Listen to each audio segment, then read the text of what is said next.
Alors, toujours dans cette mise en parallèle du Vedanta Advaita, donc du non-dualisme en Inde et de la spiritualité de Maître Eckhart en Occident, c'est une remarque absolument centrale, c'est le rapport qu'il y a entre moi, mon intériorité spirituelle, on va dire, et puis le Brahman ou Dieu.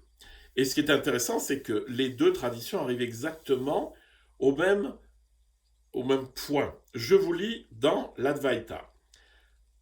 L'Atman est Brahman. Donc l'âme individuelle, Atman, n'est pas différente de l'absolu Brahman.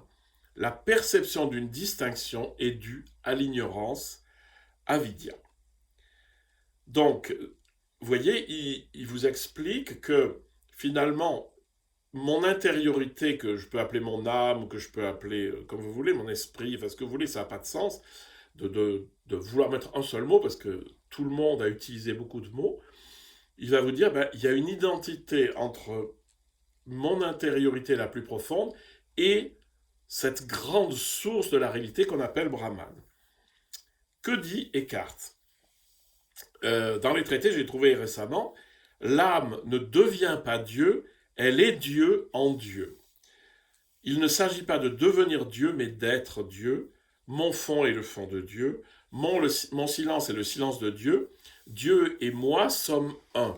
Donc il est juste en train de vous dire la même chose. C'est-à-dire que mon intériorité dépouillée, on va voir de quoi, dépouillée chez Eckhart, dépouillée de soi-même, de moi, de mes structures, de mon ego, etc., et des représentations, est de même nature que Dieu. C'est pas de même nature que Dieu, c'est Dieu en moi. Ça, c'est la manifestation du divin en moi. On avait vu dès le début, dans la première vidéo, que le Brahman ou Dieu, finalement, infuse toute la réalité, puisqu'ils sont à la source de la... Enfin, c'est la même réalité, est à la source de cette réalité.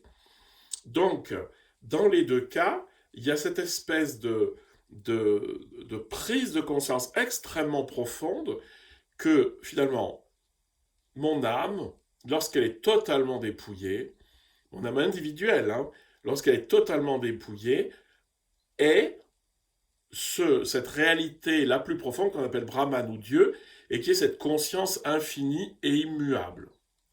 Et notre problème, c'est que nous n'en sommes pas conscients la plupart du temps. Alors dans le Vedanta, on va dire que c'est de l'ignorance, et ce qui est vrai, c'est-à-dire qu'on ne sait pas. Dans la spiritualité de Maître Eckhart, il y a vraiment ce déclic où il va dire Ah, mon fond est le fond de Dieu. C'est-à-dire, lorsque j'arrive au fond de mon âme, je tombe sur le fond de Dieu. Hein. Donc, ça, c'est une prise de conscience qui est extrêmement fondamentale dans la spiritualité. C'est de prendre conscience que la conscience individuelle qui m'habite est de nature transcendante. Elle est participation à l'immense conscience qui contient tout l'univers et qui le sous-tend. N'oublions pas ça parce que c'est vers ça qu'on va, vers cet élargissement de la conscience individuelle, jusqu'à ce qu'on prenne conscience que ce qui m'habite, c'est bien plus que une petite fabrication de mon cerveau.